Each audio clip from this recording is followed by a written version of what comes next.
আসসালামু আলাইকুম রহমাতুল্লাহি ওয়া বারাকাতুহু। সুপ্রিয় সম্মানিত দর্শক শ্রোতা, আশা করি মহান রব্বুল আলামিনের দয়ায় আপনারা সকলেই ভালো আছেন। কেউ আপনাকে অপমান করলে আপনি কি করবেন? অনুরোধ করব, ভিডিওটি শেষ পর্যন্ত দেখুন, কারণ এই ভিডিওটি আপনার চিন্তা ভাবনার জগৎকে একেবারেই পাল্টে দেবে। আপনি যাকে যত বেশি সাহায্য সহযোগিতা করবেন, যত বেশি মায়া মমতা ও ভালোবাসা দেখাবেন, তার কাছ থেকে আপনি তত বেশি আঘাত পাবেন।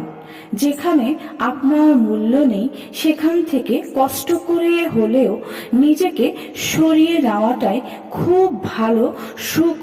মানুষের জীবনে অহংকারের পরীক্ষা নেয়।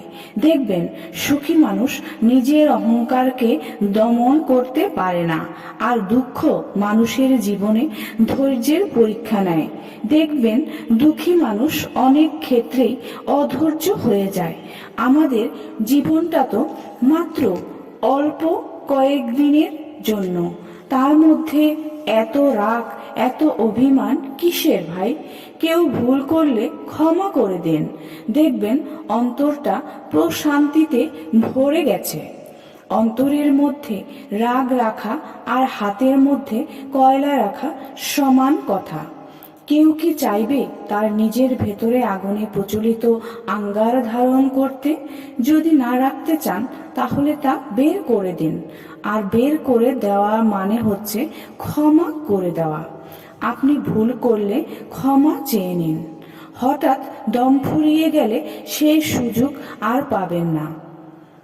সকল মানুষ অন্যের নামে, অর্থাৎ যে সকল মানুষ অন্যের নামে আপনার কাছে খারাপ কথা বলে, তারা কিন্তু অন্যের কাছেও আপনার নামে খারাপ কথা বলে। এই সত্যটি ভুলে যাবেন না। আরেকজনের খারাপ কথা শুনতে, তার গীবত শুনতে খুব ভালো লাগে।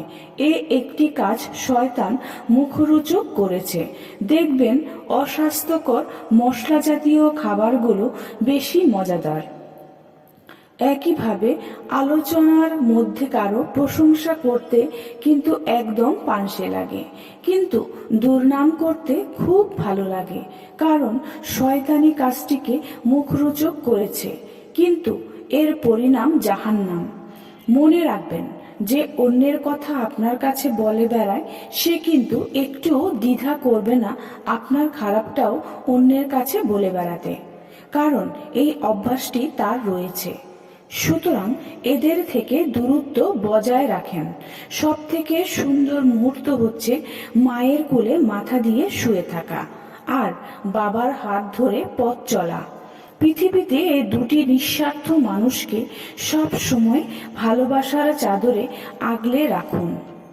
কখনোই আপনি তাদেরকে ছেড়ে যাবেন না, তাহলে আল্লাহ আপনাকে ছেড়ে দিবেন না।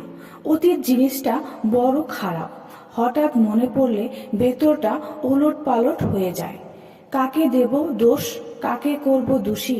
মিথ্যে মায়ার বাঁধনে জড়িয়ে নিজের চোখের জলে ভাসি। প্রিয় দর্শক, এই পৃথিবীতে মিথ্যা মায়ায় না জড়িয়ে যে মায়া, যে ভালোবাসাগুলো আল্লাহ তাআলা আপনার উপর ফরজ করেছেন, সেগুলোতে জড়ান।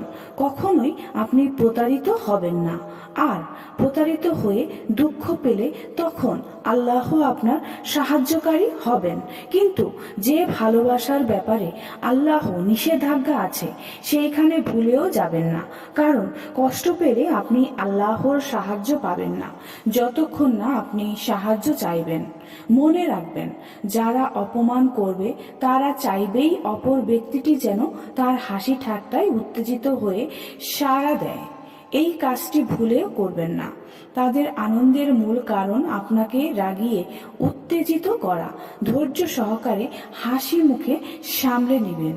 প্রকৃত সত্য হলো, আপনার কষ্টগুলো শুধুমাত্র আপনিই বুঝবেন, অন্য কেউ তা কখনোই বুঝবে না, এমনকি সে যতই আপন হোক। সুপ্রিয় সম্মানিত দর্শক শ্রোতা, আশা করি ভিডিওটি ভালো লেগেছে। ভিডিওটি যদি ভালো লেগে থাকে অবশ্যই চ্যানেলটি সাবস্ক্রাইব করবেন, লাইক করবেন, কমেন্ট করবেন এবং বেশি বেশি শেয়ার করে দিবেন।